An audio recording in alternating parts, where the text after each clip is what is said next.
Hello students, class 11th accountancy में हम लोगों ने चैप्टर 11 स्टार्ट किया है, जिसमें हम लोगों ने क्वेश्चन नंबर 27 तक लास्ट वीडियो में कवर कर लिया है। आज हम स्टार्ट करेंगे आपका क्वेश्चन नंबर 28 से। तो चलिए देखते हैं क्या है question number 28।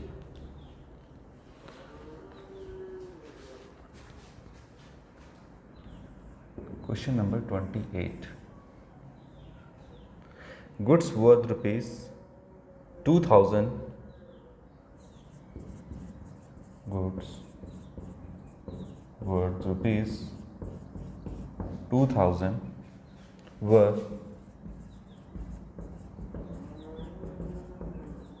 distributed as free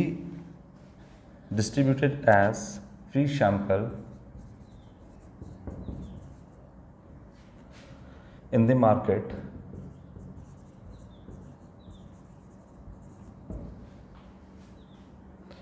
तो इसका क्या जर्नल होगा, जर्नल एंट्री बनाने बोल रहा है।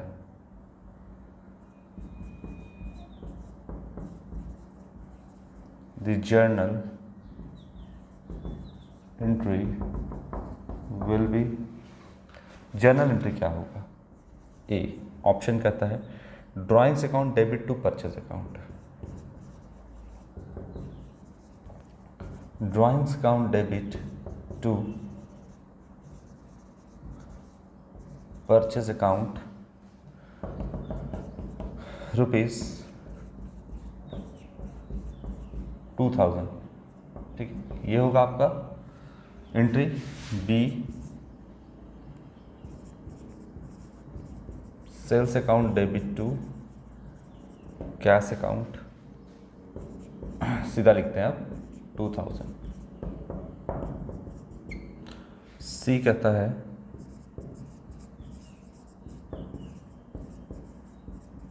एडवर्टीजमेंट अकाउंट डेबिट टू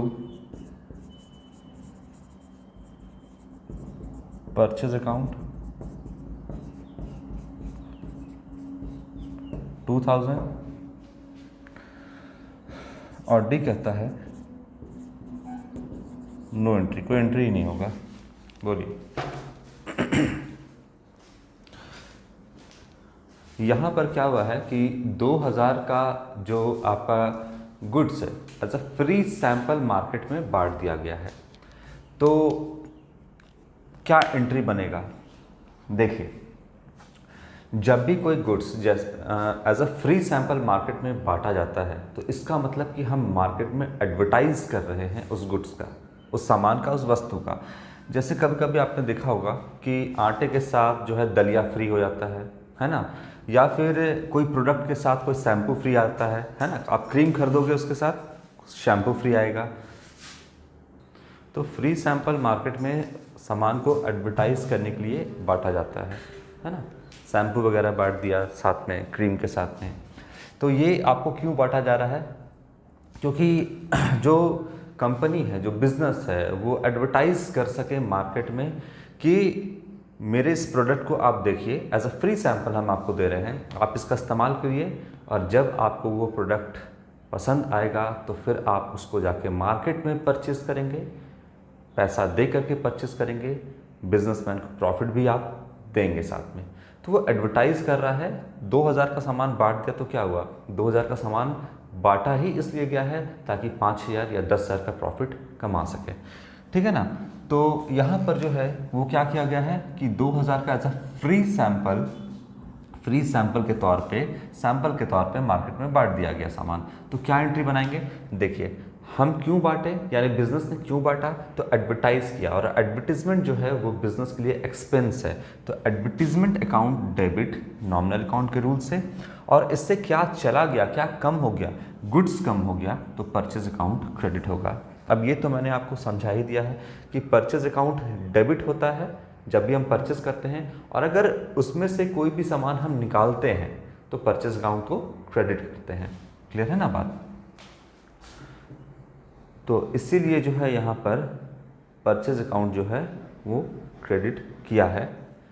तो advertisement account debit to purchase account, तो ये तो एंट्री होता है जब ऑनर अपने पर्सनल यूज़ के लिए कोई गुड्स जो है वो बिजनेस से ले करके जाता है, तो drawings account debit to purchase होता है। सेल्स टू कैश ये तो एंट्री ही नहीं होता है इस टाइप का, जब आप सामान बेचते हो तो कैश टू सेल्स होता है, तो ये तो आपका गलत है। इसके बाद एडवर्टीजमेंट किया है, हाँ बिल्कुल एडवर्टीजमेंट किया है, फ्री सैंपल बांटा है मतलब एडवर्टाइज किया है, तो एडवर्टीजमेंट अकाउंट डेबिट, इससे हमारा जो 2000 का सामान था वो उसका स्टॉक कम हो गया, इसलिए परचेज अकाउंट को क्या किया हमने, क्रेडिट। पहले परचेज अकाउंट डेबिट होगा, मान लो 10,000 से, तो 2000 से क्रेडिट कर दिया, तो अब स्टॉक में कितना बचा, 8000 बचा। जैसे मान लो हम ऐसे ही छोटा सा समझाते हैं कि 10,000 का पहले परचेज में यानी स्टॉक में आपका सामान होगा, अब आपने परचेज अकाउंट को क्रेडिट कर दिया है 2000 से, तो अब कितना बचा, 2000 काटना नहीं है पर काट रहे हैं यहाँ पे, कितना का बचा, 8000 रुपया, तो परचेज में 8000 का बचा, इसीलिए परचेज अकाउंट यहाँ पे क्रेडिट किया है कि 2000 का सामान चला गया, तो बचा कितना, 10,000 में से 8000 का ही बचा, है ना।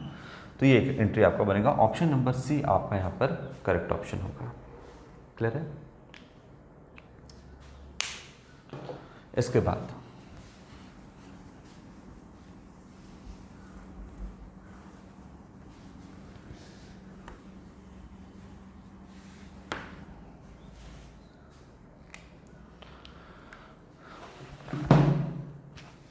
ट्वेंटी 28 के बाद question number 29, sales to Ankit, sales to Ankit कितने का है, नहीं अमाउंट नहीं दिया है, should be debited to, should be debited to, Ankit को सामान जो है वो बेचा गया है और बोलता है यहाँ पर कि किसे हम डेबिट करेंगे, option A sales account,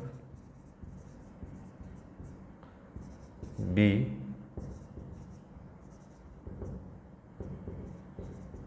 Ankit account, C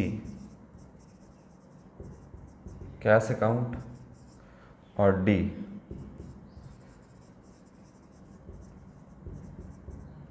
purchase account.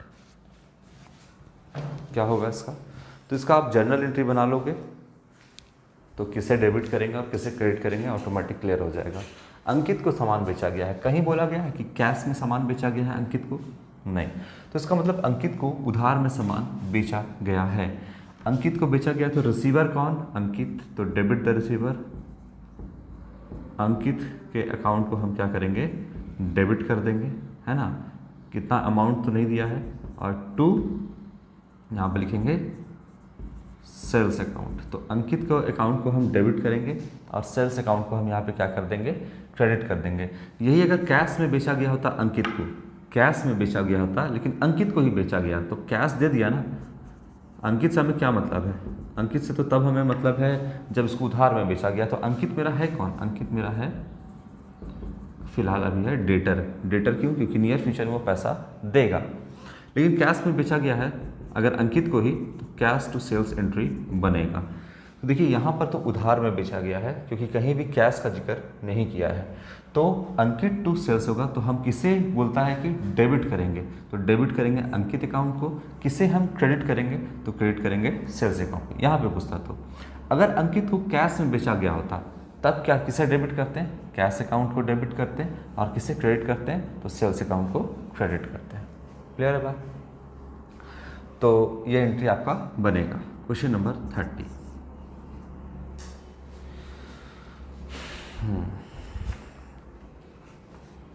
The amount of salary paid to mister Adarsh should be debited to,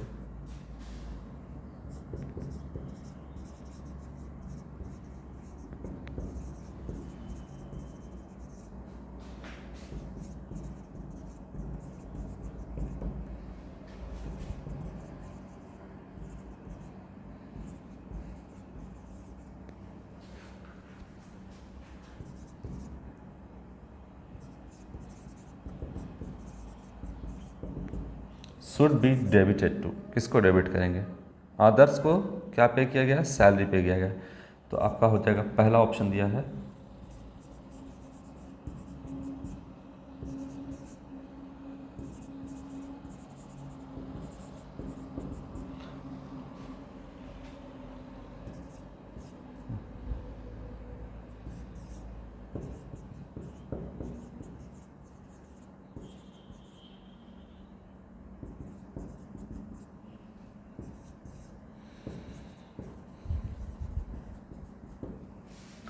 चलिए, सैलरी पे किया गया है, बिजनेस ने सैलरी दिया है मिस्टर आदर्श को और पूछता है कि हम किसे डेबिट करेंगे। देखिए यहाँ पर जो है आपका बिजनेस ने सैलरी पे किया। हम जो भी रिकॉर्ड करते हैं बिजनेस के पॉइंट ऑफ व्यू से रिकॉर्ड करते हैं। ये सेपरेट एंटिटी कंसेप्ट या बिजनेस एंटिटी कंसेप्ट कहता है, या सिर्फ आप इसे एंटिटी कंसेप्ट भी कह सकते हैं। और ये बिजनेस का ऑनर है, दोनों अलग अलग होता है। ऑनर कुछ पे नहीं किया है, बिजनेस ने पे किया है, दोनों अलग अलग है और हम बिजनेस के पॉइंट ऑफ व्यू से रिकॉर्ड करते हैं। तो सैलरी बिजनेस के लिए क्या है, एक्सपेंस है। अब किसे पे किया गया है, तो अपने एक एम्प्लॉय जिसका नाम है क्या, आदर्श। आदर्श को सैलरी पे किया गया है, बिजनेस ने सैलरी पे किया है। किसे किया है, तो आदर्श को पे किया है ना। बिजनेस ने सैलरी आदर्श को पे किया है, आदर्श उसका एक एम्प्लॉय है। तो बिजनेस के लिए एक्सपेंस क्या है, सैलरी किसी को भी दे, बिजनेस के लिए एक्सपेंस सैलरी है। आदर्श को दे, राम को दे, श्याम को दे, मोहन को दे, इससे मतलब नहीं है। और ऑनर के पॉइंट ऑफ व्यू से तो रिकॉर्ड नहीं करते हम, है ना, इसीलिए हम इसको हटा देते हैं। तो यहाँ पर जो सैलरी पे किया गया है आदर्श को, किसी को भी पे किया जाए, किसी का भी नाम लिखा रहे, उससे यहाँ पर कोई मतलब नहीं है। बिजनेस के लिए एक्सपेंस है सैलरी, तो debit all expenses nominal account के रूल से सैलरी अकाउंट को डेबिट कर दिया जाएगा। और क्या पे किया जाएगा सैलरी के तौर पे, कैश, तो कैश अकाउंट को क्रेडिट किया जाएगा। ठीक है बात। तो यहाँ पर किसी को भी पे किया जाए, राम, श्याम, मोहन, कुछ भी लिख दे, आप सैलरी टू कैश करोगे। यहाँ पर एम्प्लॉय का नाम आदर्श अकाउंट डेबिट टू कैश नहीं लिखोगे। अगर आपने आदर्श अकाउंट डेबिट टू कैश लिख दिया तो इसका मतलब है कि मैंने आदर्श को पैसा पे किया। तो क्या इस बात से ये क्लियर हो रहा है कि आदर्श को मैंने सैलरी दिया, या किस बात के लिए मैंने आदर्श को पैसा पे किया। अगर आदर्श अकाउंट डेबिट टू कैश करेंगे तो इसका ये मतलब निकलेगा कि मैंने आदर्श को पैसा पे किया। क्या मेरा आदर्श क्रेडिटर था इसलिए मैंने उसको पैसा पे किया। अगर क्रेडिटर होता आदर्श तो आदर्श अकाउंट डेबिट टू कैश करते, इसका मतलब मैंने अपने क्रेडिटर को पैसा पे किया। तो मेरा आदर्श जो है मेरा क्रेडिटर तो नहीं है, मेरा एम्प्लॉय है। और एम्प्लॉय को अगर हम पे कर रहे हैं तो वो सैलरी है, और सैलरी पे कर रहे हैं तो सैलरी बिजनेस के लिए एक्सपेंस है। तो हम एक्सपेंस अकाउंट को डेबिट, यानी एक्सपेंस क्या है, सैलरी, तो सैलरी अकाउंट को हम डेबिट करेंगे। तो salary account debit to cash, ये एंट्री यहाँ पर बनेगा। क्लियर हो रहा है बात। अब यहाँ पे पूछता है कि किसे हम पे किए हैं, मिस्टर आदर्श को, है ना, should be debited to. Debit अब किसे करेंगे हम, तो सैलरी अकाउंट को डेबिट। ऑप्शन नंबर बी जो है आपका वो करेक्ट होगा। ठीक है। क्वेश्चन नंबर 30 के बाद question number 31।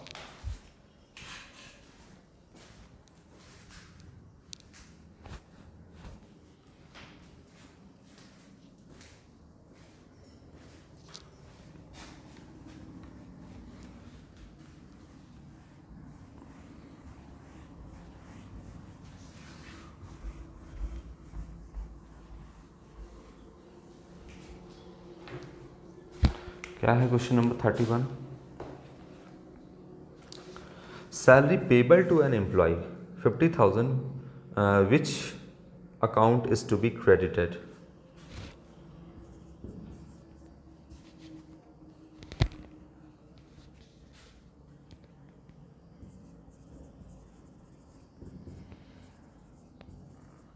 Salary payable to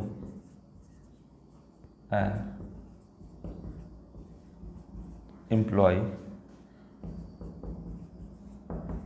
rupees 50,000 which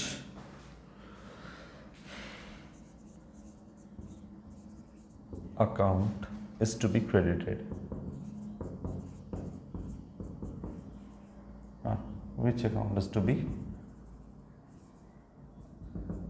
credited। पहला कहता है आपका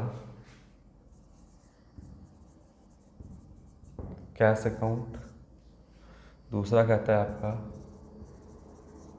सैलरी अकाउंट, तीसरा आपका कहता है आउटस्टैंडिंग सैलरी अकाउंट, और डी कहता है आपका none of this. None of this या नन ऑफ दी अबव एक ही बात है। चलिए तो सैलरी पे नहीं किया है, पेबल है, यानी पे करना है। तो बिजनेस के लिए एक्सपेंस क्या है? सैलरी। सैलरी अकाउंट को डेबिट करेंगे 50,000 से। क्या पे कर दिया है? कैश लिख दे? नहीं, अभी एक लायबिलिटी क्रिएट हुआ है, पे करना है। तो लायबिलिटी जब बढ़ता है तो क्या करते हैं? क्रेडिट करते हैं। इसलिए आउटस्टैंडिंग सैलरी, या पूरा लिख देते हैं हम, आउटस्टैंडिंग सैलरी को हम क्या कर देंगे? क्रेडिट कर देंगे 50,000 से। ठीक है, तो जब सैलरी आउटस्टैंडिंग हो यानी देना बाकी हो यानी पेबल हो, तो हम क्या एंट्री बनाएंगे? Salary account debit to outstanding salary account. Salary business के एक्सपेंस है इसलिए डेबिट करेंगे, और आउटस्टैंडिंग कैश नहीं लिखें क्योंकि अभी तो देना बाकी है, यानी अभी बकाया है। तो आउटस्टैंडिंग सैलरी हम क्रेडिट करेंगे। क्यों? क्योंकि बिजनेस के ऊपर लायबिलिटी बढ़ा, और जब बिजनेस के ऊपर जो है लायबिलिटी बढ़ता है तो क्रेडिट करते हैं, लायबिलिटी बढ़ता है तो क्रेडिट करते हैं, और घटता है तो क्या करते हैं? डेबिट करते हैं। तो अभी लायबिलिटी बढ़ा है इसलिए क्रेडिट किए हैं, और यहाँ पे पूछता है कि क्रेडिट किसे करेंगे? सैलरी पेबल है 50,000 का किसी एम्प्लॉय का, तो हम क्रेडिट किसे करेंगे? आउटस्टैंडिंग सैलरी को। डेबिट किसे करेंगे? तो सैलरी अकाउंट को। ठीक है, ये हो गया आपका question number 31।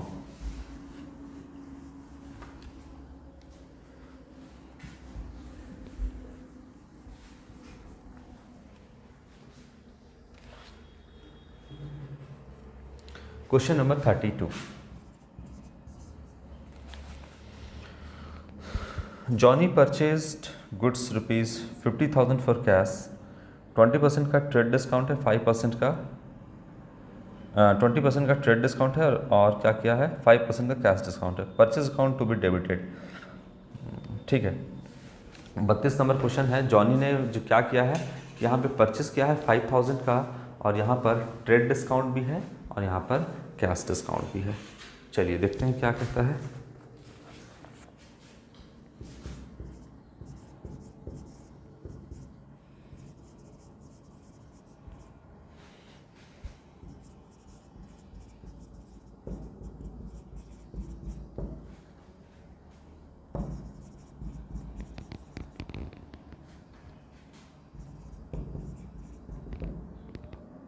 Twenty % trade discount है, इसको हम TD लिख देते हैं, एंड 5% कैश डिस्काउंट, इसको हम CD लिख देते हैं। ठीक है, ये है आपका। और कहता है कि purchase account is to be debited,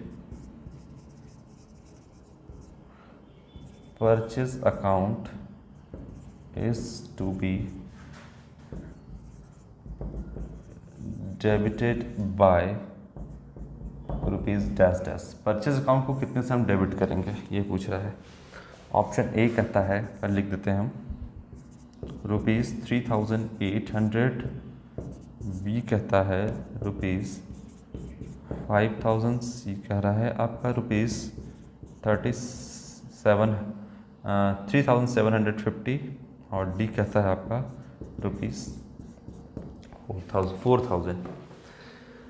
देखिए, परचेस किया गया है, तो जाहिर सी बात है कि जब आप बिज़नेस में परचेस करोगे तो अगर आपको कैश डिस्काउंट मिल रहा है, मतलब आप थोड़ा कम पैसा पे करोगे, यानी परचेस एंट्री पहले बना लेते हैं। परचेस अकाउंट डेबिट, पेमेंट कर रहे हो, कैश अकाउंट क्रेडिट, और सामने वाले को थोड़ा कम पैसा दोगे तो क्या होगा? डिस्काउंट मिलेगा। तो यहाँ पे लिखेंगे डिस्काउंट रिसिव्ड अकाउंट क्रेडिट। अब क्रेडिट डिस्काउंट का हम अलग से कोई भी जनरल एंट्री पास नहीं करते हैं, बल्कि कैटलॉग प्राइस या मार्क प्राइस से सीधा हम माइनस कर देते हैं। तो 5,000 का सामान परचेस किया गया है, माइनस 5,000 का कितना कर देंगे? 20%। तो कितना हो जाएगा? 1,000 रुपये। तो डायरेक्टली हम 1,000 माइनस करते हैं, 5,000 का 20% कितना होगा? 1,000। तो परचेस कितने का किया गया? 4,000 का। अब बोलता है कि कैश जो है वो पेमेंट किया गया है, तो डिस्काउंट रिसीट कितने का डिस्काउंट रिसीव किया है हमने? तो 4,000 एक्चुअली में हमको अब क्या करना है? पे करना है।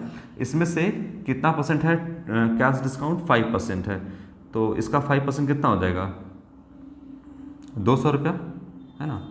देखो आप निकाल के भी देख सकते हो। 4,000 का 5% यहाँ पे काट दो तो 200 रुपया होगा।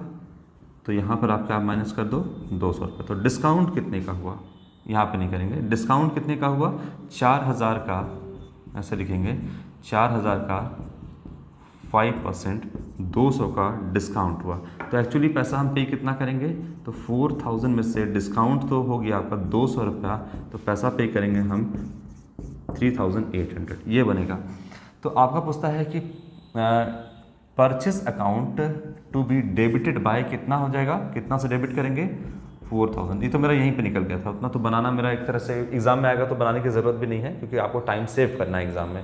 तो परचेज अकाउंट डेबिट 4000 सीधा निकालना और डी नंबर पर टिक करना।